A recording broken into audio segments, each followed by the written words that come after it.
Yes, it is the Five Lights Podcast, and if you're watching on YouTube, it's the Five Lights Podcast video.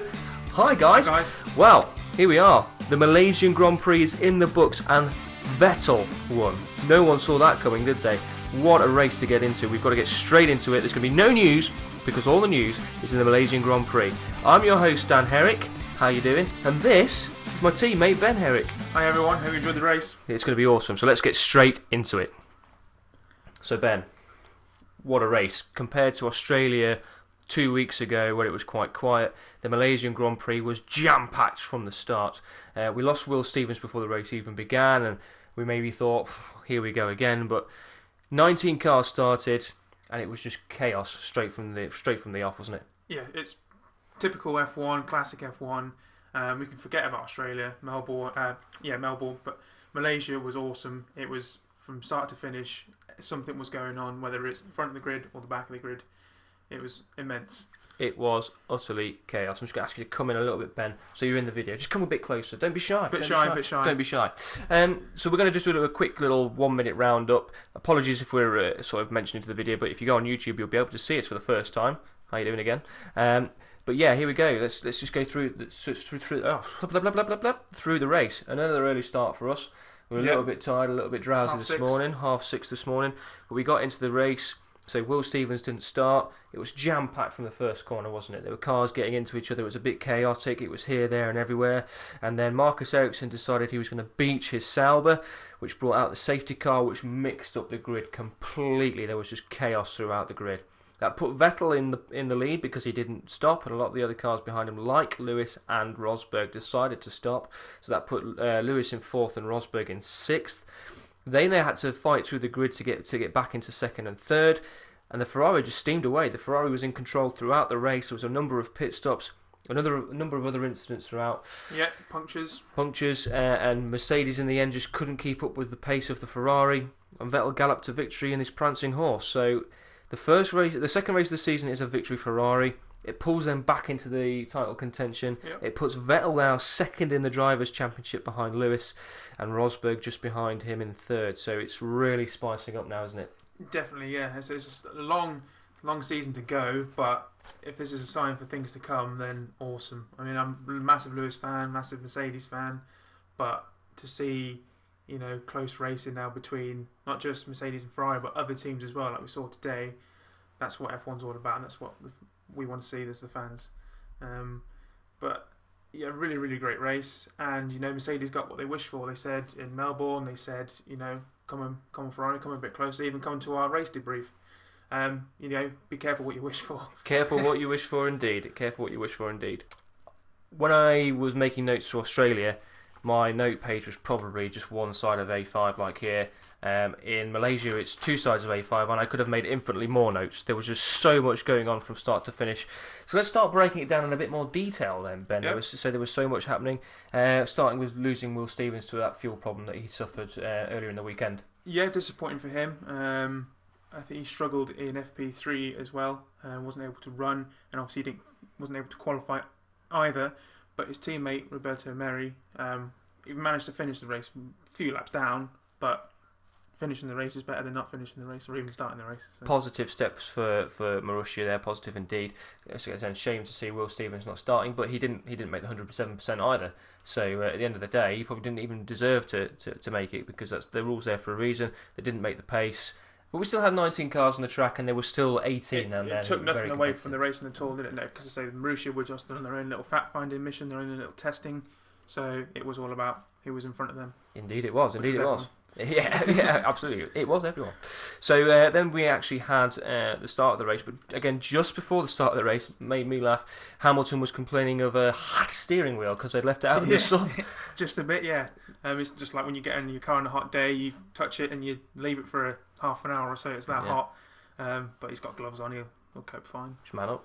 Just man up at the end of the day. He's got gloves on. So then the race actually started, and Carlos Sainz Jr.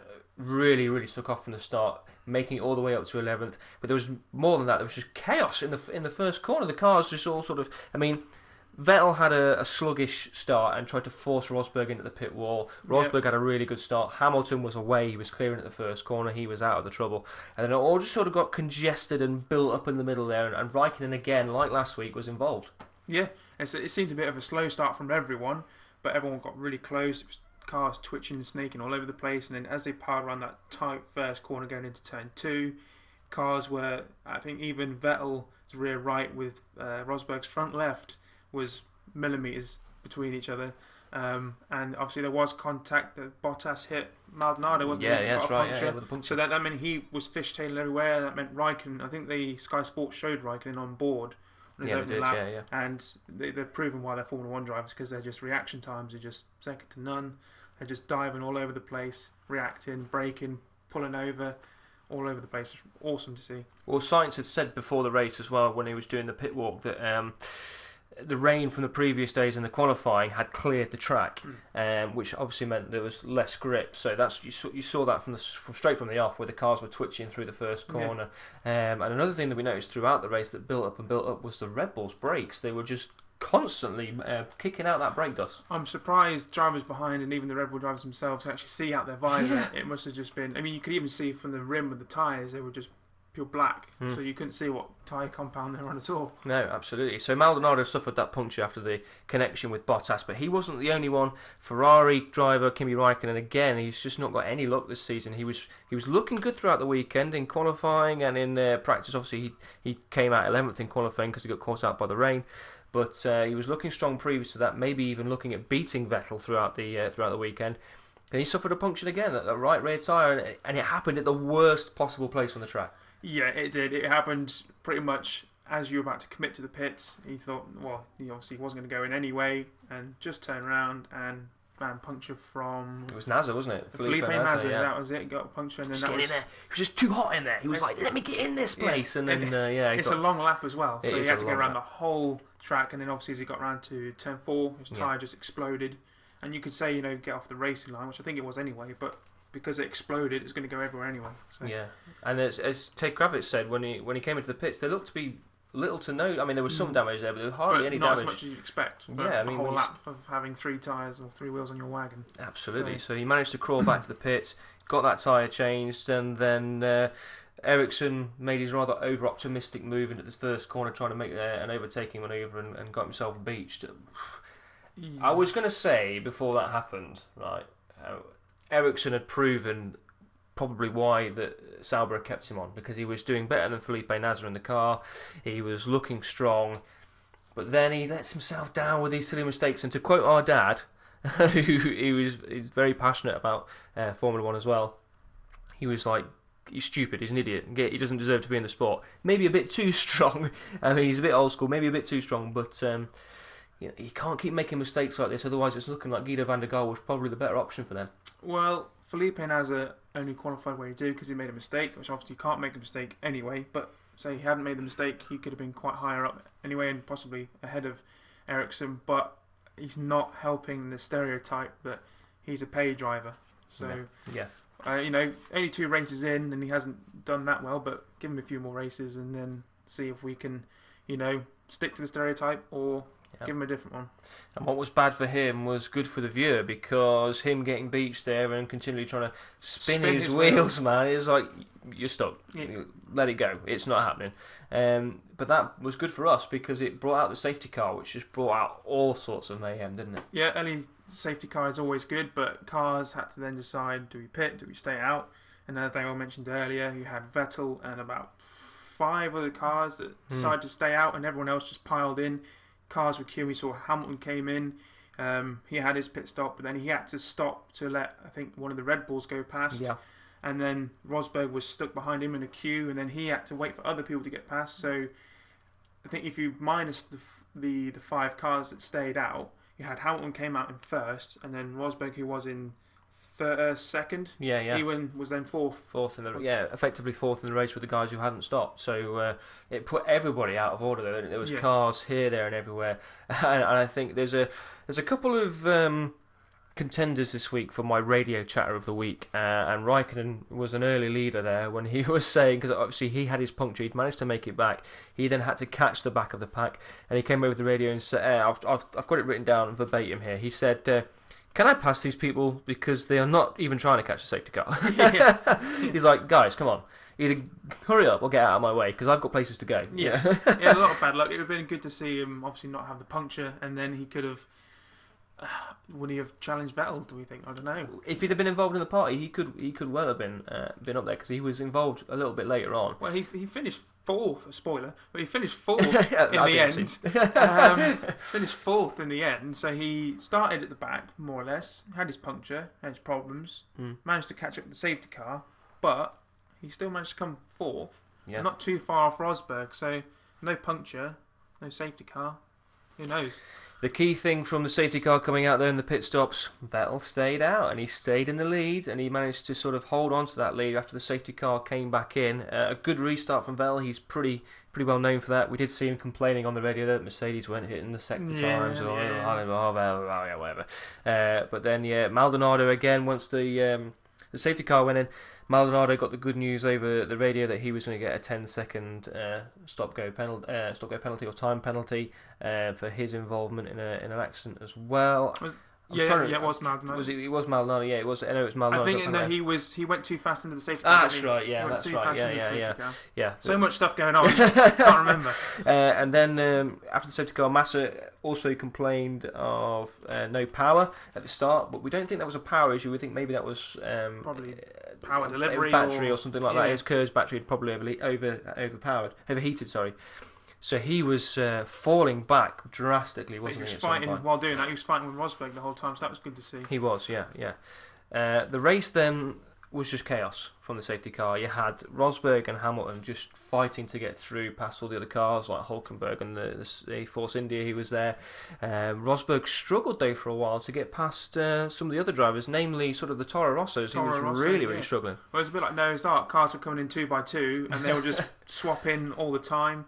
And even sometimes you had 3 abreast going into the first corner and cars everywhere. And we were screaming like little girls because people were millimetres from each other. Like big men we were screaming. Big men, little girls. No, that's really fun, is it? But they were millimetres from each other. So it was just all over the place. And then I can't remember what lap it was, but it was very early on in the race. There was 2 Red Bulls and Hulkenberg going around the first corner. Kvyat managed to get past. But on the entry to turn 2, Hulkenberg went straight into Kvyat, didn't he? Lifted him up. Obviously, Formula 1 cars haven't got great suspension, so he probably felt that in his lower back. Yeah. And that caused him to have a 10-second penalty. Time penalty, yeah. And then Ricciardo managed to just filter through and get past the incident and carry on. He did, yeah. There was a lot of incidents going on, a lot of dicey racing, and especially I noticed with like the younger drivers and GP2 drivers, which you see when you watch their races, is they dart all over the place. Yeah. And it's trying to trick and fall the driver ahead, and then do I go on the outside, do I go on the inside? It makes for spicy racing. It does indeed, and there's 2 things from that sort of middle section of the race that stood out for me. Not necessarily from a racing standpoint, but from a visual and a spectacle standpoint even. One, it's great to see sparks back. It's great to see the cars sparking again. I cannot wait for Singapore because it's just going to be like a fireworks show. It's going to be so cool, and see even like seeing the Red Bulls brake ducts with the smoke and the dust coming out. I said to you during the race that adds more drama because you can't see, so you think, are they closer than that, or is it just a brake dust? And you're thinking every time they're coming in that first corner, you think, are they going to stop? that cameraman's going to have to be careful because he could have some brake dust in his camera. It was so good, and the sparks had so much, don't they? When they see the Ferrari seems to give off quite a lot more. Whether it's lowered to the ground or I think they've lowered the cars quite a bit this season. As you say, you see the under tray, especially towards the back of the car, flicking with the circuit, and even when you watch on board, you can hear it skittering along the tarmac. And I don't know why it's so dramatic and why we like to see it, but it's just adds that bit of drama and that bit of classic feel back to it, doesn't it? It gives it a bit of a rawness, doesn't it? Yeah, it's like a man walking through a forest with a chainsaw. And it's awesome. We love to see the sparks back. And the other thing that, going back to your article, which you wrote for the F1 Racing magazine, published over here, about the circuit. Malaysia is a great track.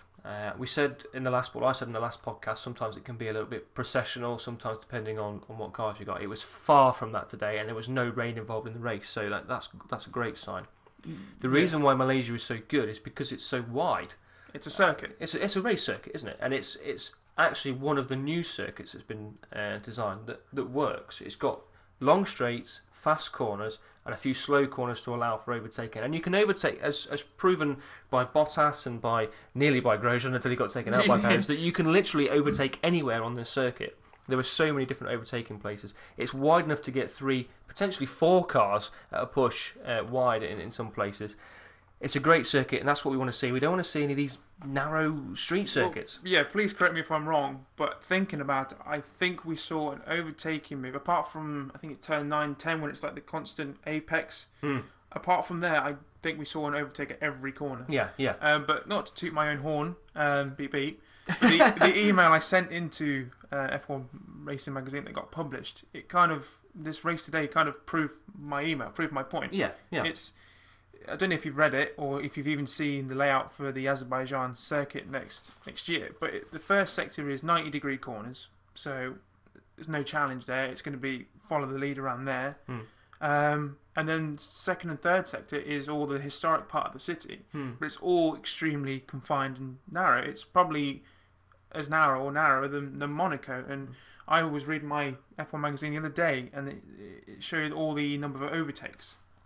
In the races, and you had places like Malaysia where you're having 40, 50 overtakes a race. Monaco, guess how many there were? 10. 7. 7. Yeah. 7.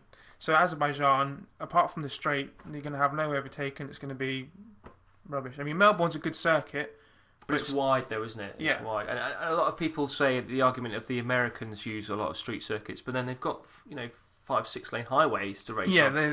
I mean, some of them are quite tight, but a lot of them are, they're miles wide. They're huge, and that's what you need. You need to be able to get 2 or 3, at least 2 cars, obviously, to allow overtaking, but 3, 4 cars wide to encourage that. Malaysia's a great circuit, fantastic circuit, great to see it there. I worry that Azerbaijan is more of a tourist coup for Azerbaijan. It's going to bring more money to the country than it's actually going to help F1, because at the end of the day, if you've got a race that's not going to work, yes, you want to bring fans from Azerbaijan into the sport, but that's not the way to do it, because they're going to go to their home race and go, it's boring, it's not good enough. That's what television's for. You build the audience through television, and then if it's got a higher TV audience, then you go there with a racing circuit. Yeah. I mean, yes, they were saying, we need to go places with history and, a heritage in Formula 1. But that means but that would mean you confines the ones you've already been, so that means you can't expand. You still need to expand, but do that via TV and promotion and events rather than straight out with a race. Build it up through TV and these little events that teams do. Then if it's high audience, which we love to see, then go there, but don't go there with a street circuit. Go there with a purpose-built race circuit. Because if the audience there, then the investment in building a street circuit is going to come back, isn't it? Because you're going to have people going to visit it. Whereas if you build a street circuit and the audience doesn't turn up, then you've lost out, because you'll lose your audience, which means you lose your numbers, and then you've designed a track and put all the infrastructure in place to have a track there, and you've lost. It seems like a risky and a little bit sort of outdated investment for us, because we've seen so many of these streets. Valencia, for example. Fall by the wayside. Yeah, I mean, I suppose you could argue as well that Malaysia, it's a very good circuit, but I suppose you could argue that it's a circuit in the wrong place. I mean, I don't know if you had a chance to look at the grandstand during the race, but they were quite bare, even the main grandstand. So it's not a place that's got a lot of F1 fans and support, but it's just putting the right circuit in the right place at the right time. Maybe F1 should open its own tour thing. If they've got the money to do it, why not have their own specific F1 tours and go, look, we'll put Malaysia on at a special price for people, we'll throw flights in and stuff like that. I mean, I know why it's in Malaysia, because of the weather. Yeah. But even that's a risk of not even having a race of qualifying, because as you saw in qualifying, when it rains it pours, and that means a red flag in a session that could last a long time or could last half an hour like we saw yesterday. Great race. We might even do like a special half-length episode on just tracks on what we think. Yeah.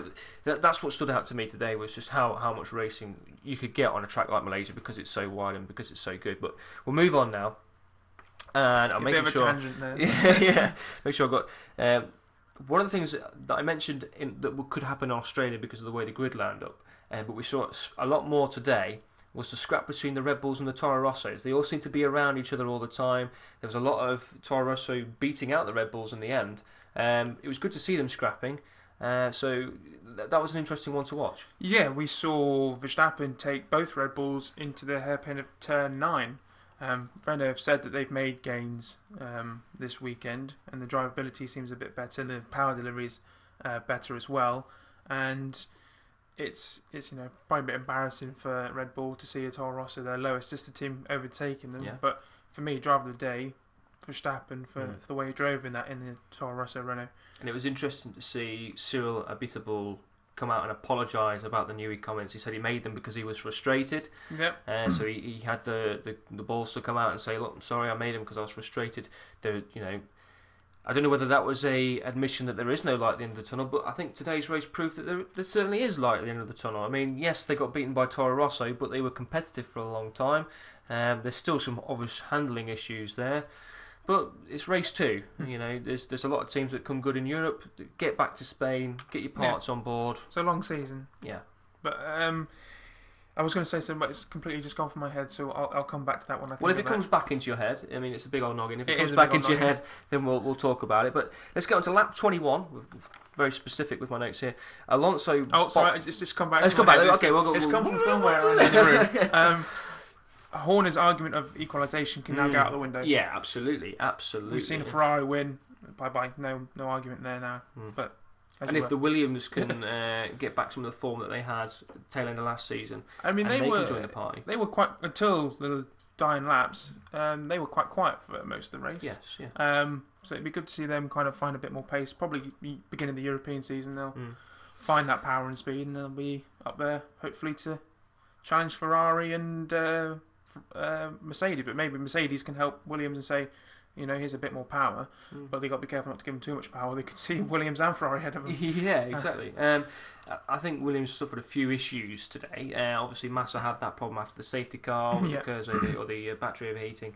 Bottas got involved in a couple of incidents that maybe he shouldn't have. But if they can sort of iron those things out, get the car back to full reliability, I would say there'll be 6 cars in this fight by the end of the season, most certainly, which is great for it. Or even more, yeah, hopefully more, but definitely 6 cars in this fight. Yes, definitely. Towards the end of the season. So, you got any more in there? No, nothing. It's nothing. Nothing else. So we'll go on to lap 21 then, and Alonso unfortunately had to box. First race of the season had to box with a car problem. We don't know what that car problem is yet. Hopefully we'll find out soon and we can let you know. But Alonso had to box. End of his race on lap 21. Yeah, I think a brief mention of something to do with the battery, but sad to see. But ironically, I suppose McLaren can take it as a positive because, as Button comically said over the radio, there must be something wrong here because I'm catching people. So, that was good to see, and there's positives, and obviously Button had to retire as well. I'm not sure why, but it will come. Maybe European season, maybe sooner than we think. If they keep making the gains that they did between Melbourne and Malaysia, if they keep making that, then I'll get there quicker rather than later. It's good to see them back in the fight. As you said, you've stolen my thunder slightly because that was going to be my radio comment of the day. Button said, "I'm a little bit surprised. We seem to be catching cars," which was, it's great to see that Button's got a sense of humour about it. It was sad to see Alonso go, but he only did 12 laps in testing. Obviously, he had his accident. Yeah. He'd only managed 12 laps in testing, so he nearly doubled that today with his 21. And when he was racing, they were in amongst it, and they were challenging cars, they were overtaking cars, they were up in the points at some point. So, as you say, if they can get that reliability hemmed in and get it down... It looks a good car drivability-wise. It's just that power unit. But for me, that's odd, is I know they're not going to be good this season, and it's all about the future. But even for 2 drivers with 3 World Championships between them, that used to win races quite regularly, still must be something inside them thinks, quite gutted. How do you think Alonso's feeling today when he sees the podium and sees Ferrari's ex-team stood atop there?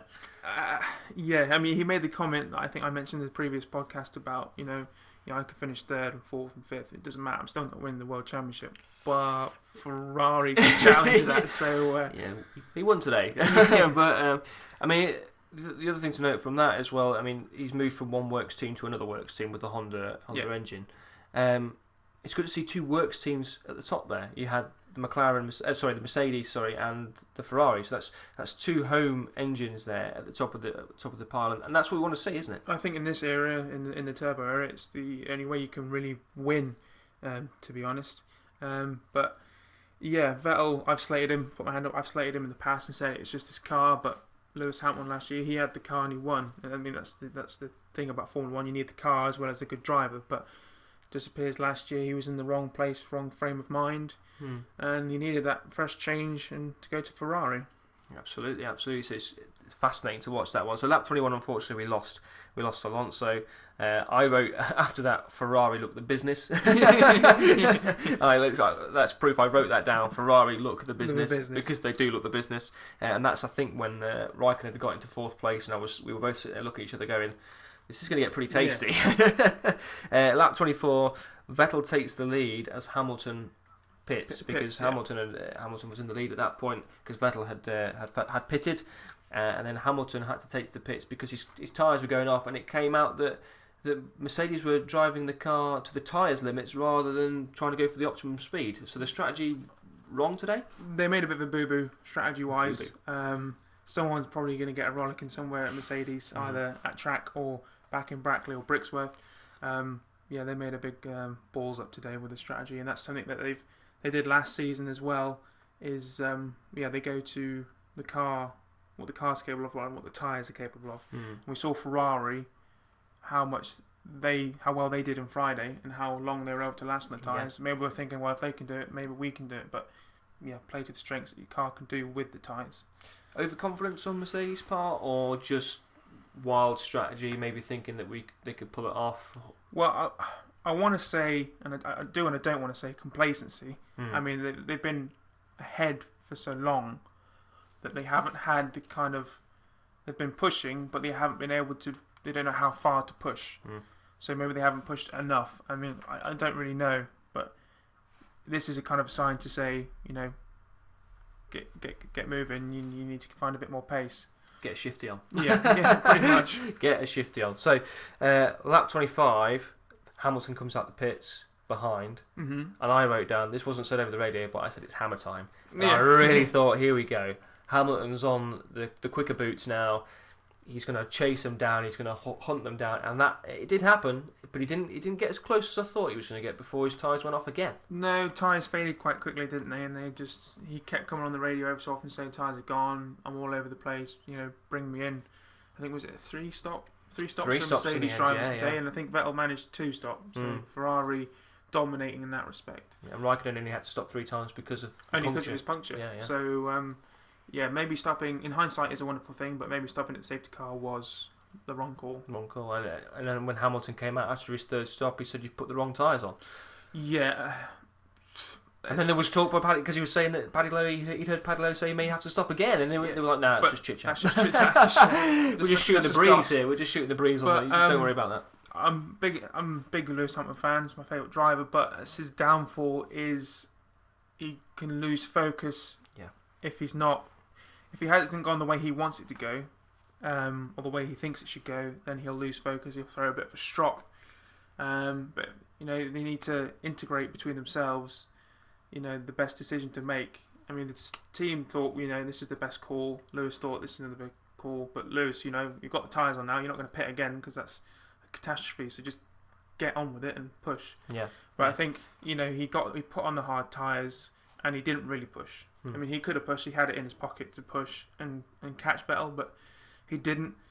So he probably just had a bit of a monk on. But he seemed fine after the race on the podium, but I think that's because he finished ahead of Rosberg, who did seem down. Yeah, he did seem... Didn't see the sanitary towel, though. No, I was looking for that. We were out for it. We had hashtag spot the sanitary one of the grid girls. No, I hope not. Maybe he signed it. He's going to give it away. I don't know. I said lap 26, Raikkonen joins the party. Yeah, so not as early as when I said Ferrari looks the business, but only a couple of laps before. So that's kind of Vettel looks the business. Yeah. And then Raikkonen joins the party, and that's when we're thinking, we're sitting there rubbing our hands together going, this is going to get tasty now. This is the one. Excuse me. You And were then, there? oh yeah, it was, and then 1 lap later, Kvyat and Hulkenberg have their tete-a-tete there, and they tap each. Well, Hulkenberg drives into Kvyat effectively, doesn't he? Yeah, and you got the 10-place grid penalty. Stop and start, which he penalty, served. yeah. But then he came on the radio not long after Hulkenberg and said, I might not make the race, which he did in the end. But yeah, the incident strange. Force India's getting in the wars today. Yeah, they were in the wars a little bit. From our perspective, from my perspective, sorry. I think it was right that Hulkenberg got a penalty, because I think he could have. He knew Kvyat was going to go there. There was nowhere else Kvyat could have gone. He couldn't have gone wider. So you just need to back off. Maybe a bit harsh. I thought a 10-second, maybe just a 5-second, because they have that 5-second penalty option, don't they? But luckily, none of them retired from it. They managed to carry on, and Kvyat didn't suffer too badly.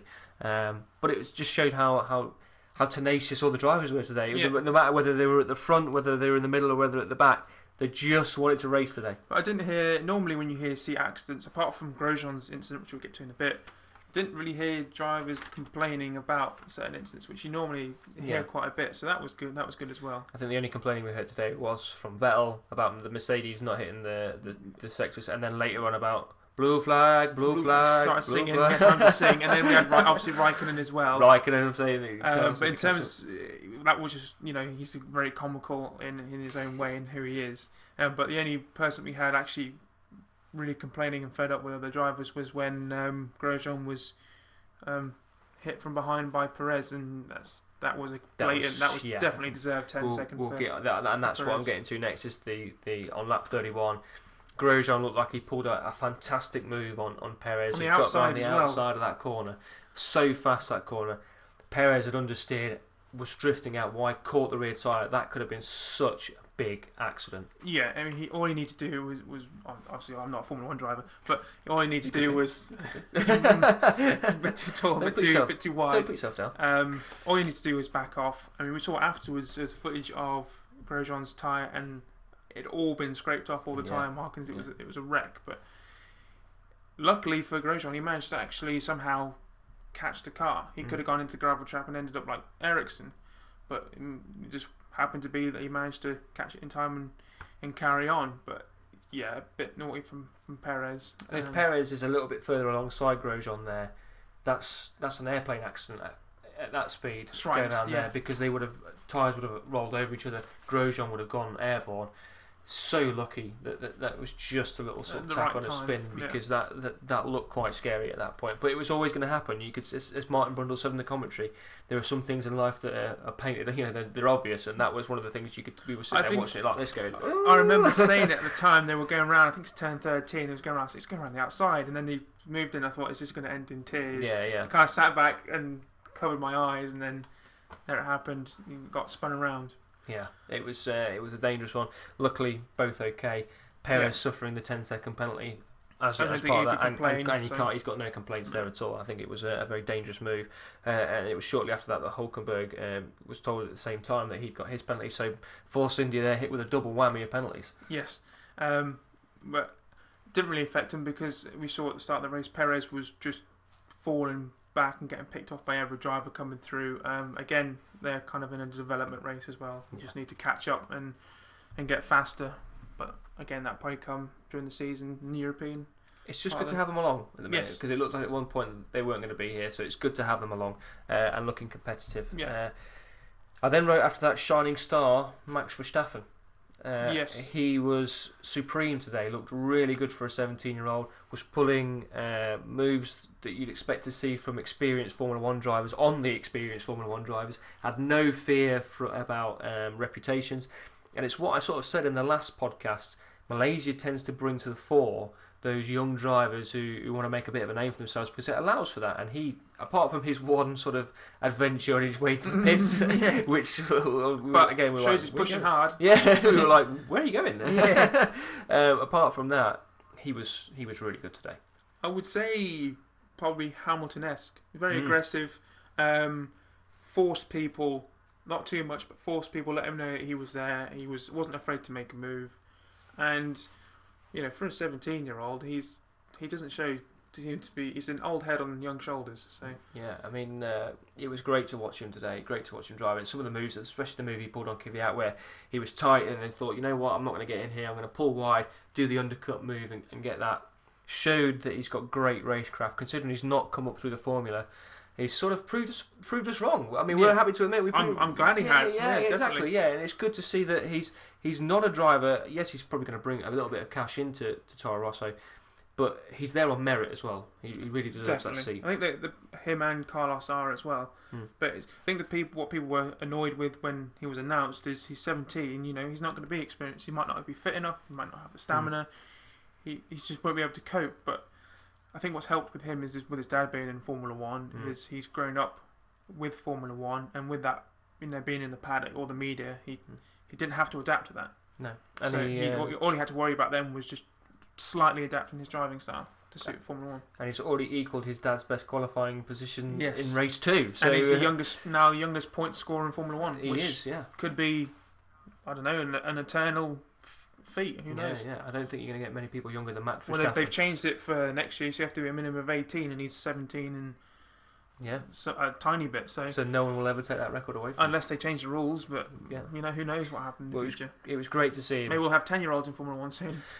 Maybe a bit young. Maybe like a junior Formula. If I get my son involved, then we can start doing some stuff like that. Great to see him though today. And then lap 38, the real pivotal moment in the race for me, because Rosberg had been on the radio previously when Vettel was behind, saying, "What do I do now? Do I let him go? If he passes me, does he win?" Sort of trying to work out strategies as what the Ferrari were doing.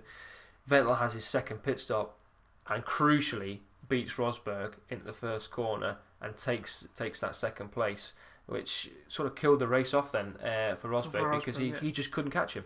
No, I don't want to sound too mean, but I think that's the thing that's going to hinder and stop Rosberg from winning a world championship. Is it doing homework is a good thing, especially if you're young and at school, definitely. Stay in school, kids. Is he has to do too much homework, and so often we've seen, even in just these 2 races of the season, he's always asking his engineer. I mean, today he asked the engineer, "Tell me about the race. You're in the race." Yeah. Just talk to me about the race. He wants too much information. He needs too much information that he doesn't necessarily need. If you look at Hamilton, Vettel, Alonso, Button, they're focused. They know exactly what's going on around them. They know exactly what they need to do and how they need to do it.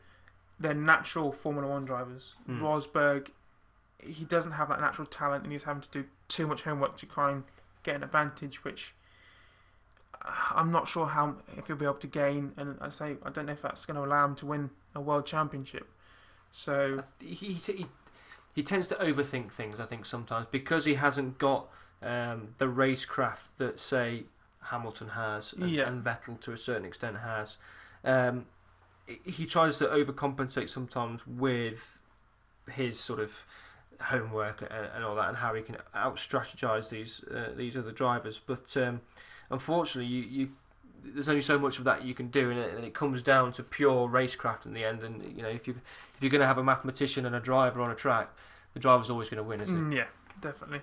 I can't see him beating the likes of Alonso, Hamilton, and Vettel because of that pure natural talent. Absolutely. Lap 41, sad moment. Button has to pull into the pits to retire his McLaren. Yeah. His first DNF of the season. He managed to get it to the end in Australia.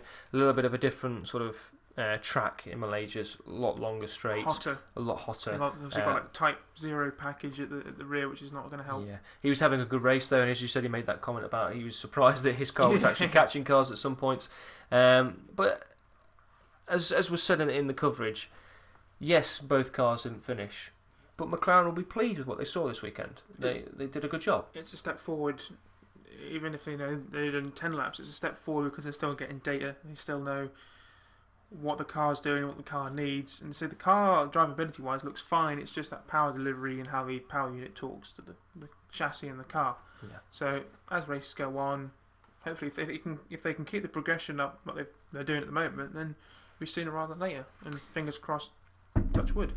Yeah, we want to see them back, and they look competitive. And as the look at me here. As the as the races move into Europe and the temperatures cool, maybe we'll see them get to the end and sneak a few points. As I said, my prediction of them getting points in Spain may not be too sort of. I think it's still a bit unlikely, but it's looking. We'll see, but it's you're right. It could happen, and it's say at the end of the season, it just takes something to happen to someone else, another driver, another car. As long as it's got the reliability, they'll be. I got your they'll be there to pick up the points. Yeah, absolutely. Then we got to lap 50. And Maldonado retires. Has to pull into the garage, so he didn't crash. Didn't crash. Although he did get a puncture, so he's involved in an incident, but he didn't retire due to that. He pulls into the pits. He's been quite quiet. Obviously, he's been involved in that incident, got the puncture, but unlike Grosjean, where you sort of saw him everywhere, Maldonado was quite quiet today, and it was a bit surprising to see him pull into the garage. But that's the second race in a row that Lotus have had to retire a car due to reliability issues. Yeah. I mean, I was really keen to see what Lotus were capable of. And it seems that they haven't got what they were selling to the media and to the public, and they're not quite there yet. So I'm going to have to revise my fantasy team. Well, I did that just before qualifying yesterday. I did notice. Yeah. I pulled Lotus because I'd seen that in the practice sessions, and I had it in the back of my mind that they'd retired in Australia. So I pulled them out. I put Sauber in, which didn't really work for me today because Ericsson obviously had an incident. And Lotus Sauber, yeah, they're sort of similar, less money but similar. Yeah. Excuse me. So the last 10 laps then, that really came down to will Hamilton catch Vettel? Will Rosberg catch Hamilton? Those top three drivers. And Vettel just looks supremely comfortable. He was in charge of the race. Mm-hmm. He was out in front. He didn't seem to be under any pressure. The tyres looked fine. He wasn't swerving around. Hamilton was in a bit of a negative mood because he felt he was on the wrong tyres. Rosberg just couldn't catch Hamilton. The two Mercedes looked like they were flustered today. They looked like an octopus swinging on the ropes in a boxing match. They just weren't there. And it was. This is, as you said earlier, this is the problem sometimes with Hamilton is, whereas sometimes he gets in the frame of mind that he's a racing driver. He'll get into a negative situation and he'll just go chasing and try and win the race. Today was one of his bad days where he comes out and all he can think of is the negatives, and it looked like at the end, and our dad again, he's a bit of a scholar at these sort of things, Mm-hmm. It looked like at the end he was just managing the gap to Vettel to maybe save the engine. He didn't have to push too hard because Rosberg wasn't going to catch him. So Vettel sort of in the end walked away with it. Yeah, I mean, a bit anticlimactic. We were expecting maybe even a bit of rain, but obviously that was never going to come towards the end of the race. And then, yeah, we didn't see any hammer time today, which would have been good to see and spicy. But no, they both maintained the gap. So Hamilton to Vettel and Rosberg to Hamilton, which is a bit of a shame. But yeah, just he got in that mindset and it was set from there. We knew what was going to happen. We knew it wasn't going to. He had to. At one point, he had to go. I think with like 13 laps to go, he had to get a second a lap, and he could have done it, but he didn't. But maybe that's because of the way their tyres degraded, and how Ferraris didn't degrade. So. Yeah, and then it came to lap 56. The checker flag came down, and we saw the wagging finger. And the scream. We had the scream. But Ferrari looked genuinely emotional today. I mean, they won the race. Which is a great thing. They haven't won a race since 2013 when Alonso won for them, and they just look genuinely happy to have won a race today, which is great to see. Vettel looked genuinely emotional to have won the race. Yeah, they look like they weren't expecting to be where they are, and it's great for the sport. I say you just stole my thunder now, because that's what I was going to say. Is I don't think they expected to win. No. And as Vettel said on the podium, and it was good to actually see him there and Ferrari there, is they did it on merit. Yeah, there was no two ways about it. They did it on merit, and they deserved to be there. And yeah, they were just shell shocked. I think they were as shell shocked as Mercedes were for not winning. So it was good to see, and I really like Maurizio Arrivabene, the team principal at Ferrari.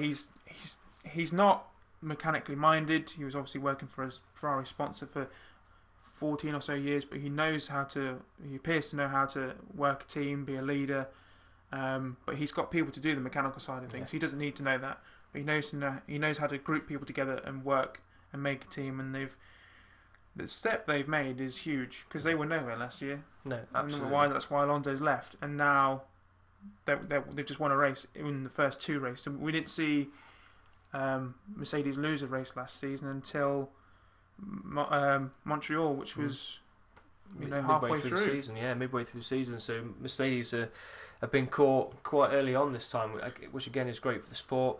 And we all love the Italian national anthem. It's the best. We all have to sit there and we were singing along. We do like the, and they were so passionate in singing, and it was complete contrast to what you saw in the Mercedes garage. You finish second and third, you think, all right, we'll take the points, that's good.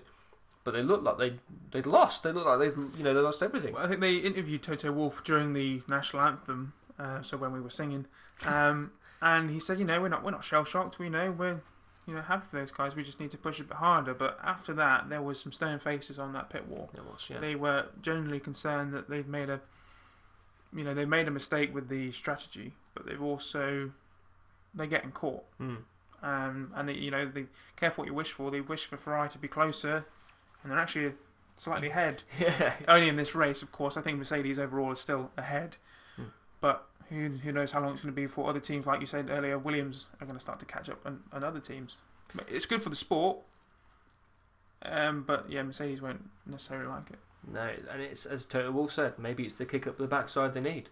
And the sport needs. And the sport needs to get them, and as you said earlier again, completely negates the need for an equalisation clause, any sort of nonsense like that. And Christian Horner just needs to look down the garage a few and see that Ferrari are doing well. Williams have got the potential to catch them up.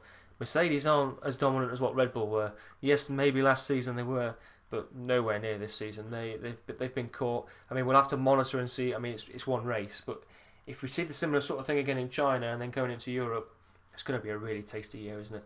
Yeah, I mean, Red Bull also got lapped as well. By Vettel, which is ironic. Yeah.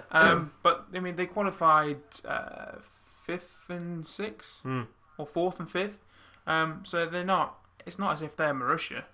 They're not in that kind of. They haven't lost that much performance, and so I think Horner has kind of gone back on what he said and regrets what he said as well. Yeah. So he might come out and say he now needs to equalise Ferrari as well. I mean, who knows?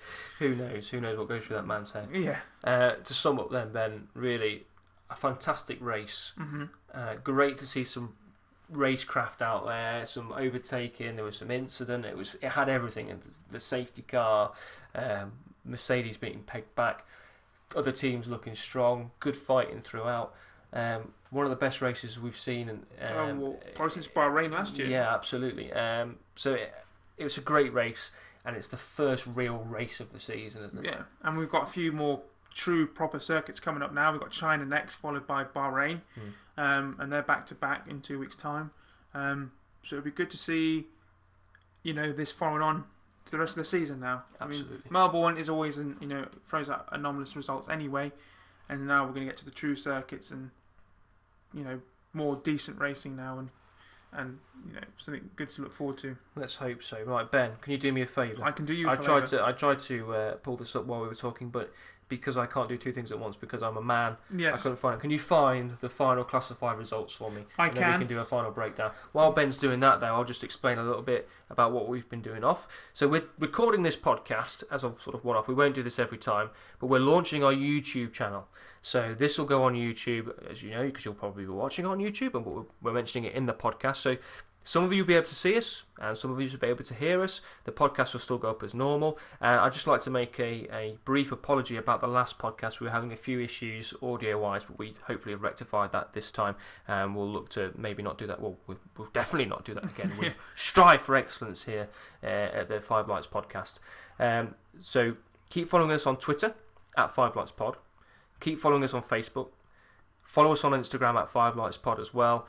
If you need to know where to get the podcast from, go to the website, fivelightspodcast.com. And it's at the bottom of the website, isn't it? It's on the side now. They're all everywhere. They're all on the side now. Yeah, depends on what you're looking on. If you're looking on a tablet or on your phone, then they're at the bottom, I think. If you're looking on a computer, they're all on the left-hand side there. And there's also two other links that we've put up now to two other shows. So we only go twice weekly, sometimes only once weekly. So you want to get your full of F1. So head over to the On The Limit podcast. The link to their page is on our website. Head over to those guys, 2 really good guys, full of knowledge about Formula 1, just as passionate as what we are. And then you can also listen to 3 Canadians, 2 Canadians and 1 Colombian I learned in their recent podcast, the Flat Out Fever podcast, and their website is flatoutfever.com.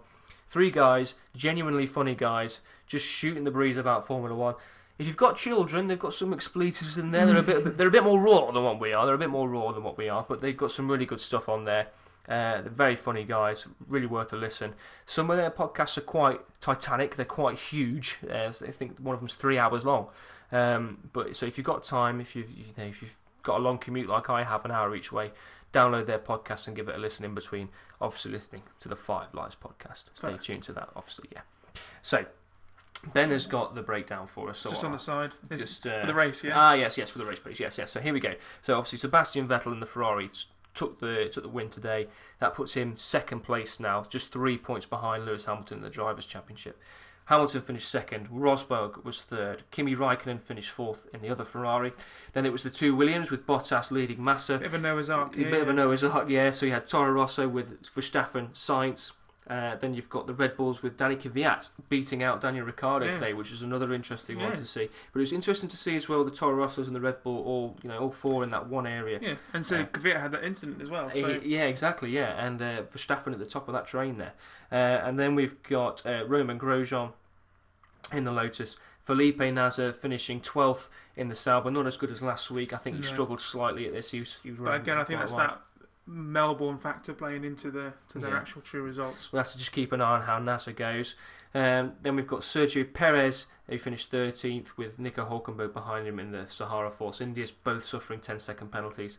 Roberto Merhi, I know it's Merhi, but I'm still going to say Roberto Merhi, finishing 15th and last. But great to see, he was 3 laps down, but great to see the Marussia finishing. And then you've got Will Stevens, Maldonado, Button, Alonso and Ericsson, all not qualified. So, let's break down what we're looking at now with the Drivers' Championship then. Let's see how that's looking, Ben. I'll let you break that one down as I've just read that one. Yeah, so as Daniel said, we've still got Lewis Hamilton at the top now in the Drivers' Championship on 43 points, but a very tight 3 points behind is now Vettel. So it's going to be interesting to see how close that remains throughout the rest of the season.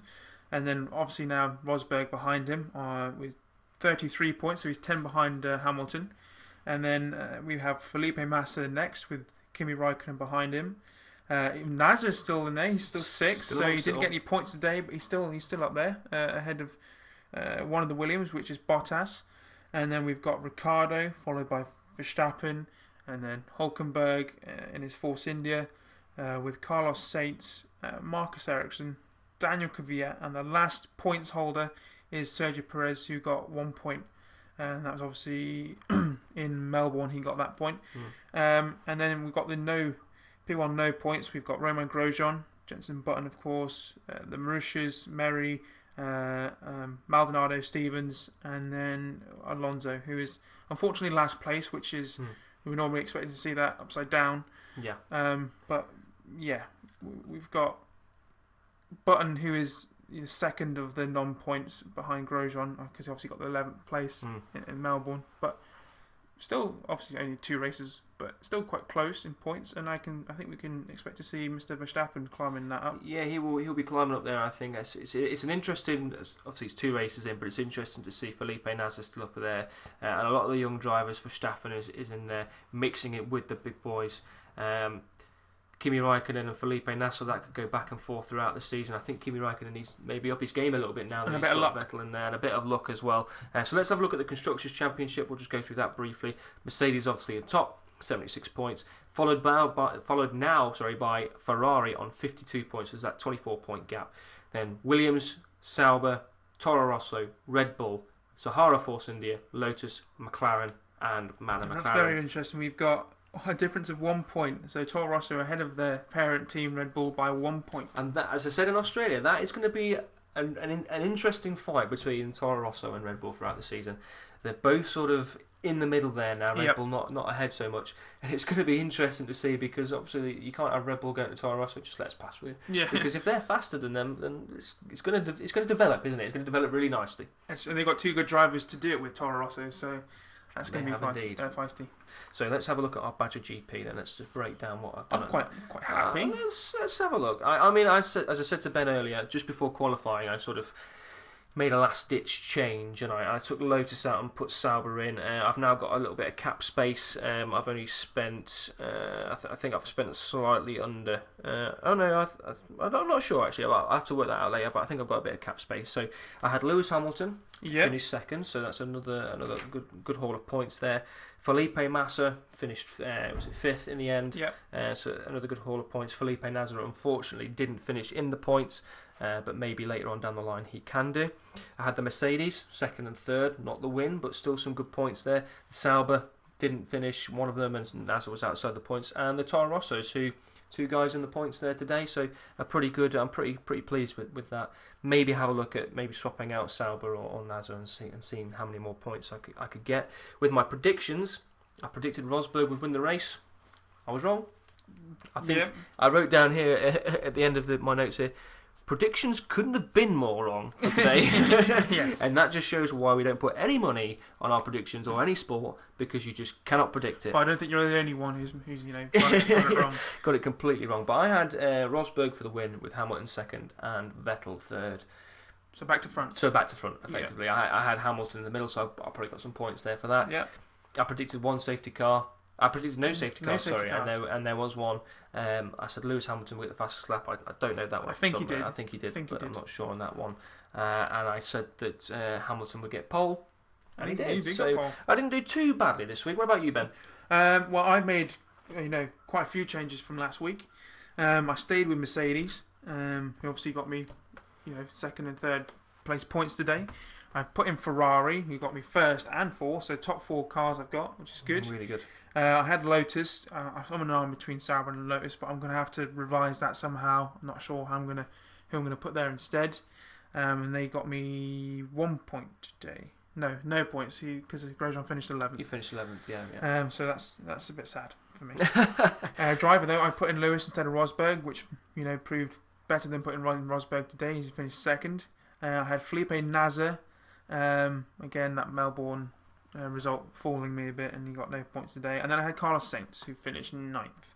So I think you've got a fairly good tactic there, I've seen, because you've gone more with the teams than the drivers. Yes. I think I've tended to go more with the drivers than the teams. So you've got the top 4 there. So you're going to get a good points haul, I think, from that. I'm trying to cover all the bases, so I've got obviously the 3 main cars and then the few of the drivers in the lane. Well, I actually got this from someone else. Oh, your girlfriend, I hear, yeah, who's been constantly bugging me all weekend. Who do I choose? Who do I pick? I said, doesn't matter what I say, because you'll choose someone anyway and you'll win. And she's done better than both of us probably combined anyway. Yeah. So how did you get on with your predictions? Predictions, I had Lewis pole, which obviously was correct. Yeah. I had one safety car, which actually worked. So I'm pretty happy with that one. Though, I had Lewis winning, didn't happen. Rosberg second, didn't happen. Vettel third, didn't happen. So just in the wrong order. And I had Lewis Hamilton fastest lap, which again I think is true. I'm not sure, but that's 20 points I've got for my predictions. So 30, sorry, for my predictions. That's good. From a possible 60, so it's 50%. So again, we've not done too bad. I think we'll come out of it quite well. Probably still ahead of the championship. Yeah, I think you should be. I think you should still be there. And I said this out on Twitter just before the weekend started. I've thrown the gauntlet down to the On the Limit podcast guys and to the Flat Out Fever podcast guys. I've joined the Flat Out Fever. I have as well. And Benjamin has. Podcast wars, they're on. Come at us, guys. We are throwing the gauntlet down. We want you to join our leagues as well, so we can have a bit of a podcast off and we can sort of play off each other here. Have a bit of banter. Yeah, a bit of banter here. Competition. The 3 new podcasts that have been set up. Let's see. Can we be the Mercedes of the podcast? Let's see if we can. Yeah, let's see if we can. Or maybe Ferrari now. Let's see. It'll be interesting to keep an eye on that. Yeah. But that was that's good. I think we've done quite well there, and we'll update you later in the week with how the points have gone, because they get updated about 2:00 this afternoon. Around then, yeah. So thank you for Badger GP for supplying us with great fantasy. Ben, who is your shining star from Malaysia this weekend? From the whole weekend, in driver? Yeah. It's a driver. Yeah. Well, race day, Verstappen, definitely Verstappen during the race. Vettel a close second for me in that Ferrari. I would have to say, and I said it, I called it. I said Max Verstappen would be the shining star of this weekend. So other than his little off-road trip to test his tyres and on his way to the pits just to make sure they weren't good enough to drive anymore, he was the shining star for me. Yeah. Great racecraft, drove really, really well. I think we expect to see Vettel do well if he's got a good car. Yeah. So I think the other shining stars really have to be Ferrari. Yes, definitely. They did a good job this weekend. And probably of the winter as well. Yeah, absolutely. Their development has been superb over the winter to come from where they've been to where they are now. Got to feel a little bit for Alonso. He'll be nursing a sore head and crying into things. A pillow somewhere or a sanitary towel. Yeah. But yeah, great Grand Prix. Great to see Formula One doing so well, and hopefully this will boost our Find a Fan campaign. So if you've got a friend who's not necessarily into Formula One, might be into racing or cars, or is not into any sport, try and get them into Formula One. Show them our podcast. Show them the other podcasts. Show them this race. You're going to show them a race, show them this one. Yes, because if you're any sort of sports fan, you will love this sort of racing. It's fantastic. And they've got a guy on the Flat Out Fever podcast who is fairly new to Formula One, and he's loving it as well. And he even loved the Australian Grand Prix. So get your friends involved. Hashtag Find a Fan. Tag them, and we will try and grow this amazing sport, because sometimes it gets a bad rap. It gets some bad press. We want it to grow. We absolutely love the sport, and we want to see it go on forever. Yes. So, hashtag Find a Fan. Show them this race. Fantastic. Ben, any last thoughts on Malaysia? I really hope it continues on to China, and then Bahrain, and then Catalonia, and then the rest of them. I go on all day. But, yeah, this is good for Formula One. We've had a bit of a dark spot recently with all the political side of it, but yeah, let's hope this continues on and we get more good racing that kind of not shades away the political and the other part of Formula One, but helps it along its way. Absolutely. So, to wrap up, thank you very much for listening. Head over to our website, fivelightspodcast.com. Yep. We'd like to thank bensound.com for our intro, Happy Rock. Great tune. Yes, very. We'd like to thank Badger GP for supplying the Fantasy League for us to give us something to talk about. Yep. We'd like to thank all the drivers and teams today for giving us a fantastic race. We'd like to thank you again for listening. Thank you for watching as well on YouTube. We'll be putting more videos up as we go along. We'll definitely be putting every podcast on there. The videos we tend to be putting up will be little snippets of us doing stuff, and we'll be putting the videos up on Instagram and things like that as well. So just stay tuned to everything we've got going on Facebook, Twitter and Instagram. Stay tuned to the website. Ben will be putting up blog post tomorrow about the race.